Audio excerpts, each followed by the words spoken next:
Hello ladies and gentlemen, my name is Pixel, and today on the Sapphire Tech YouTube channel we're going to be taking a quick look at the performance of Call of Duty Vanguard's multiplayer running at both maximum and lower settings at 1440p on our Sapphire Nitro Plus RX 6800 XT graphics card alongside the AMD Ryzen 7 5800X CPU. All the gameplay that you're about to see has been recorded using AMD Relive, and the performance overlay is provided by RTSS with a custom overlay. I'd also like to quickly apologise for my voice. I've unfortunately been suffering with flu over the Christmas period and my voice is only just starting to come back, but I really wanted to get a video out, so it is what it is. But with all that said, let's get right to it.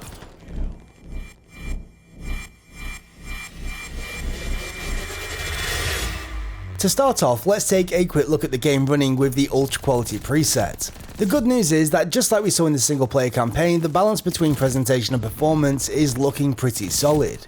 On average, we're looking at around 160 frames per second across most scenarios, with highs being much higher and lows being around 120. In the most extreme cases, where the screen is filled with lots of fire, smoke and particles, the frame rate could dip a little bit lower, but generally, the lows are extremely stable.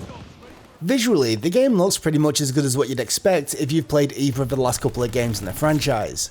It's not like the graphics are particularly mind-blowing. At the end of the day, it kinda just looks like Call of Duty, but when you consider the balance between performance and presentation, I think that this engine is doing a pretty decent job.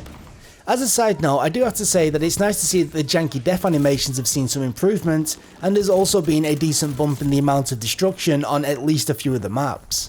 When we switch on over to the lowest preset, again at 1440p with 100% render resolution, we see a nice bump to both frame rates and visibility.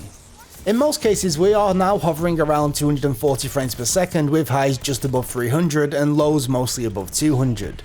Obviously, there can be dips when there's extreme amounts of transparency on screen. Again, for the most part though, performance is pretty stable and input latency feels nice and low. Overall, I have to admit that I found Call of Duty Vanguard to be one of the cleanest feeling games that I've played from the franchise in quite some time, showing that this version of the IW engine is maturing quite nicely, and that means that fingers crossed these improvements should transition over to future entries. This seems to be one of those situations where the consoles have really helped improve things over here on the PC.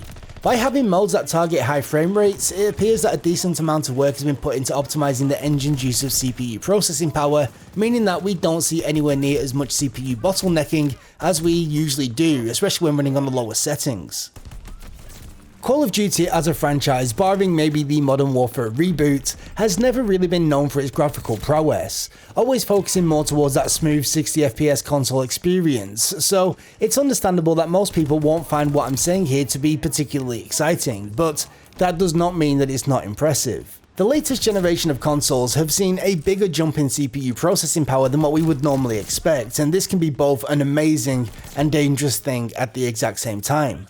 The risk is that if developers are lazy and slack off on CPU optimization since they've got so much to play with now, we could really start to see more and more games suffering from CPU bottlenecks here on the PC, so it's refreshing to see that Call of Duty Vanguard is not one of those. So yeah, it's an interesting time. For now though, that is going to be me done for today, so thank you so much for stopping by and watching.